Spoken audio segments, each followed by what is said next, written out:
There have been no lack of underhanded attacks against Joe Biden. Our political discourse is absolutely disgusting. It's reprehensible.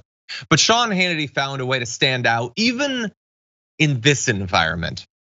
He played audio of a voicemail that Joe Biden had apparently left for Hunter Biden 4 years ago. It was intended to be private. I think the Daily Mail made it available. We're not gonna play the actual audio for you because it is supposed to be private. But what Biden said was, it's Dad, I called to tell you I love you. I love you more than the whole world, pal. You gotta get some help. I don't know what to do. I know you don't either. And that was played by Sean Hannity to attack Joe Biden and Hunter Biden. And if it doesn't make sense why that would be an attack, you are a reasonable person. But I think I figured it out. Hunter Biden has addiction problems that nobody can explain. It's probably not related to the series of tragedies the Biden family has experienced throughout its life or anything. And the fact that Joe Biden called him and left, I'm gonna say a perfect message, like in an unimaginable situation, a horrible situation that nobody would wish on anyone. But he's approaching his son who's suffering with empathy and compassion, understanding, openness, everything that we should want to see out of a dad or a parent in this situation. And Hannity says of it, it's actually sad. No, but see, it is, Hannity. The situation is sad. The situation that Hunter Biden is experiencing, that the Biden family is experiencing, the situation of your show also sad in a different way. But no, not sad in a way that you get to mock Joe Biden for because of the private relationship he has with his son who's not in any way involved in his presidency. I have more to say, but I want to get your thoughts. This whole thing just seems so needlessly sick and cruel. You know, the idea that you get to judge somebody's struggle because it doesn't look like yours and you get to devalue it has become something that's very popular amongst people. And until you deal with a family member who has the disease of addiction and don't understand how on a daily basis you feel like you can lose your person, especially a parent, because it is unnatural for us to bury our children. I would think that at some point there would be a place where these guys would be like, yeah, this is off limits. We're not doing that. This is dirty.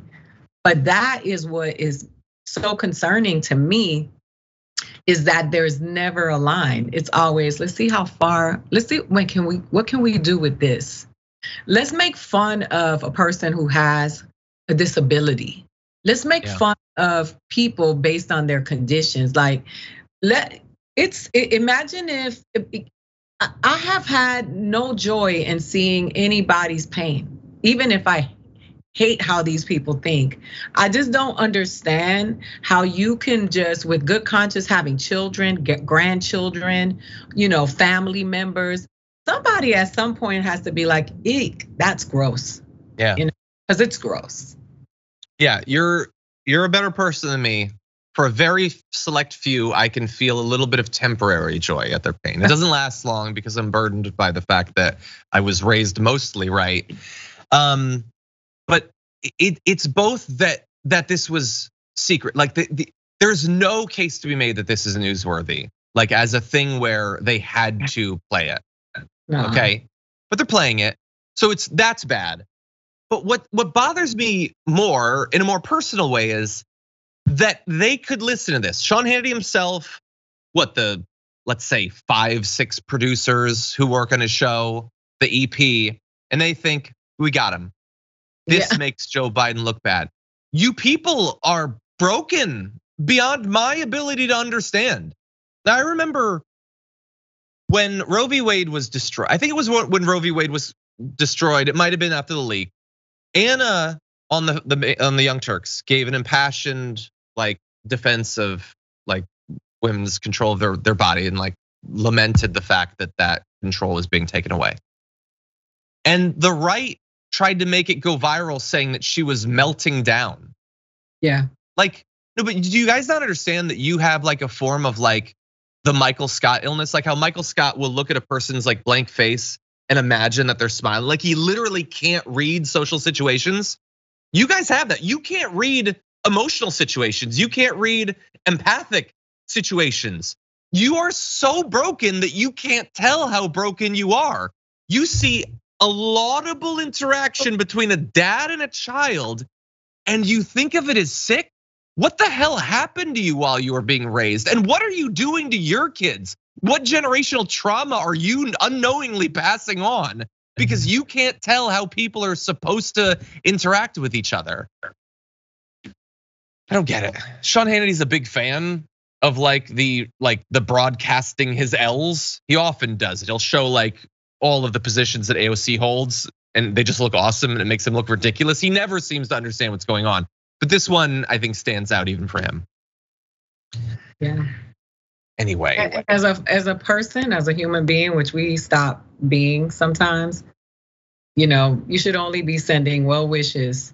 At some point you gotta say, hey man, this is on the other side. This is beyond what we're doing here. We should send well wishes to Biden and his struggle with his son, and that the reality, because I guarantee you're not that far removed from it. So I just don't know how we got here. I told you it's idiocracy. Nothing is off limits. People will use any and everything in this political game. They're constantly swiping dirt in each other's eyes, and it's just gotten dirty. Yeah, and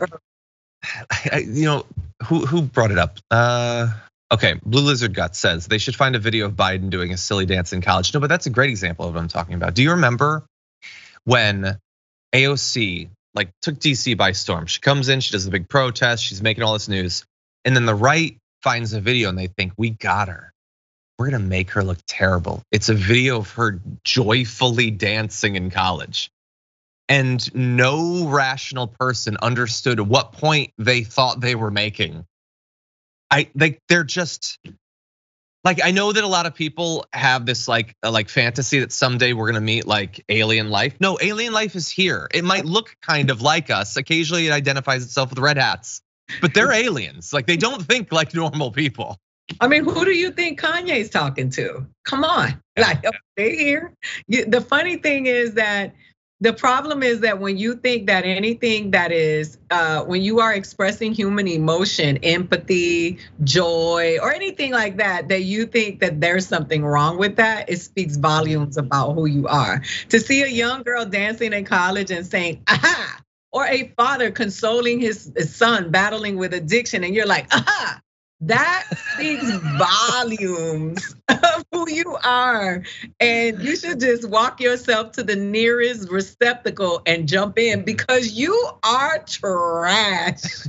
You're a garbage person, and it ain't even Friday.